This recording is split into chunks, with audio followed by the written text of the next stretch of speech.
सियासी जमातों के इंतखाबात में आजाद उम्मीदवार नंबर 1 पोजीशन पर 1985 की तारीख दोहरा दी गई। वजीर आजम लाडला होगा और हाइब्रिड होगा। मकबूलियत को कबूल करें। मजहर अब्बास का कॉलम निगार मजहर अब्बास अपने कॉलम में लिखते हैं कि माइनस इमरान पीटीआई इलेक्शन हुआ मगर नताइज प्रो पीटीआई निकल आए। इसे कहते हैं जमहूरियत बेहतरीन इंतकाम। अब जितनी जल्दी हम इसे कबूल कर लें उतना ही इस निजाम के लिए बेहतर है। सिंहासन पर कौन बराजमान किया जाएगा, इसके लिए जोड़ तोड़ जारी है, क्योंकि हाइब्रिड निजाम में अक्सरियत को कबूल नहीं किया जाता, न ही मकबूलियत को। ये मुल्क सियासी अदम इस्तेहकाम का मुतहम्मिल नहीं हो सकता। और यकीन जाने अगर इंतखाबात वाकई साफ और शफाफ हो जाते तो एक मुस्तहकम हुकूमत मार्जे वजूद में आ जाती। जो गलतियां 2018 में की गई थी उससे ज्यादा भयानक अंदाज में इलेक्शन 2024 में हुई। हमारी बदकिस्मती ये है कि ना हमें हार कबूल होती है ना जीत हजम। अब ये बात हजम करना जरा मुश्किल है, मगर यकीन जाने कि इस हकीकत को हर जमहूरी शऊर रखने वाला शख्स कबूल करेगा और मानेगा कि इलेक्शन 2024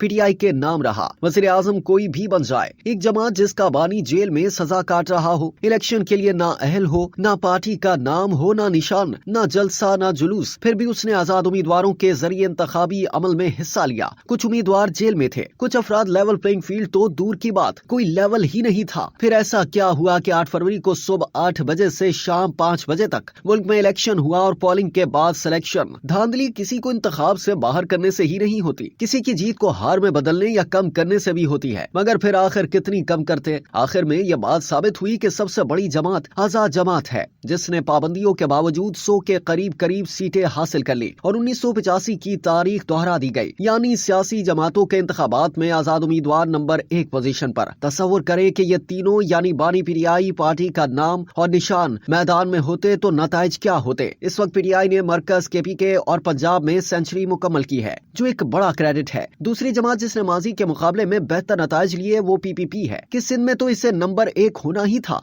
मगर पहली बार बलोचिस्तान में भी हुकूमत बनाने की पोजीशन में है। इसके अलावा जनूबी पंजाब से भी सीटें मिली हैं। अब आते हैं पंजाब पर। पहले भी लिखा था कि मियां साहब के तवील अरसा मुल्क से बाहर रहने का सियासी नुकसान मुस्लिम लीग नून को पंजाब में हुआ और पहले 2 साल में ये सियासी स्पेस पीटीआई ने ले लिया। शायद पीपीपी ने भी पंजाब का रुख करने में देर कर दी और ये दोनों जमातें कोई मजबूत बयानियां न ला सकी और मुजाहमत की सियासत साबिक वज़ीर आज़म इमरान खान के हिस्से में आई। दोनों जमातों के कायदीन का ख्याल था कि इमरान जेल बर्दाश्त नहीं कर पाएगा, मगर उसने दोनों को गलत साबित किया। कराची में इस बार 2018 से भी कहीं ज्यादा मुबैना तौर पर नताइज में तब्दीली की गई। पिछली मर्तबा जो खेल तहरीक इंसाफ के हक में खेला गया उससे कहीं ज्यादा इस बार मुतहिदा के लिए खेला गया। पिछले इलेक्शन में एमक्यूएम की नशिस्तें 10-12 से कम करके 6 कर दी गई थी, तो इस बार 14 मिल गई और हैदराबाद मिलाकर 17 पीपीपी की गालिबन क्लिफ्टन डिफेंस वाली सीट नहीं बन रही थी। बहरहाल उनको 7 मिल गई। इस वक्त का सियासी मंजरनामा यही है कि मरकज में किसी जमात के पास वाज़ेह अक्सरियत नहीं, जबकि चारों सूबों में खास हद तक ये बात कही जा सकती है कि पंजाब में मुस्लिम लीग नून, सिंध और बलोचिस्तान में पीपीपी और केपीके में पीटीआई की हुकूमतें बनने जा रही हैं। अब अगर मरकज में कौमी इत्तफाक़ राय हो जाए और सबको काबिल कबूल भी हो तो तमाम जमातें बशमूल पीटीआई को साथ मिलाकर किसी एक नाम पर वज़ारत उज़्मा के लिए इत्तफाक करें। बेजा मुदाखलत ना हो तो शायद हम अपनी सियासी समत बेहतर कर सकते हैं। जहाँ जहाँ इंतखाबी बेज़ाब्तियाँ हुई उनके फैसले जल्द अज जल्द इलेक्शन ट्रिब्यूनल और हाई कोर्ट्स करें, जिसको सब तस्लीम करें। ये तो थी जमहूरी बातें, मगर यहाँ है एक हाइब्रिड निजाम, लाडलों का जुम्मा बाजार। जो भी वज़ीर आज़म बनेगा वो लाडला होगा और हाइब्रिड होगा, वो चाहे शरीफ बरादरान में से कोई हो या पीपीपी के बिलावल भुट्टो हो या आसिफ अली जरदारी या कोई तीसरा। कमोबेश कुछ शराइत वैसी होंगी जैसी 1988 में मोहतरमा बेनजीर भुट्टो शहीद के सामने रखी गई थी। ऐन मुमकिन है कि वज़ीर खजाना कोई सिलेक्टेड हो, क्योंकि वो खजाना की कुंजी वजीर के पास नहीं होगी। वजारत दाखिला और सिक्योरिटी के मामला तो पहले ही सिविलियंस के बस की बात नहीं रहे।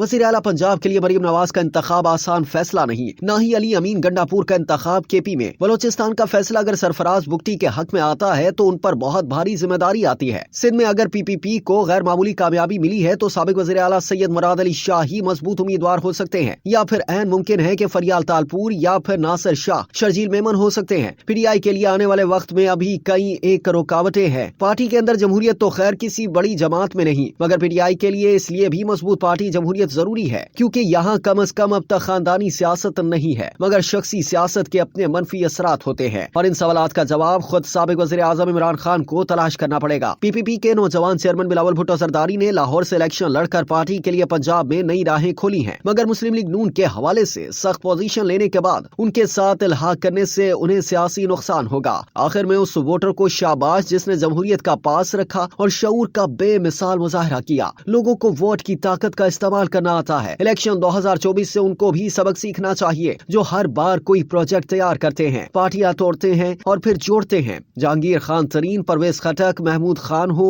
या माजी में मुस्लिम लीग काफ, PPP और MKM को तोड़ने वाले, अगर इस अमल से सियासी इस्तेहकाम आया तो बताएं। हर प्रोजेक्ट आपके अपने गले पड़ा है। बेहतर तो ये है कि जिसकी अक्सरियत है, पहला मौका उसको हुकूमत बनाने और अक्सरियत साबित करने का दें। PTI अपनी इंतखाबी सियासत में तब्दीली लाए। वो हुकूमत ना बना पाए तो दूसरे मरहले में मुस्लिम लीग नून और PPP को चांस दें। माफ कीजिएगा, मैं जमहूरियत की बात करने लगा था। ये हाइब्रिड निजाम है, यहाँ सब चलेगा।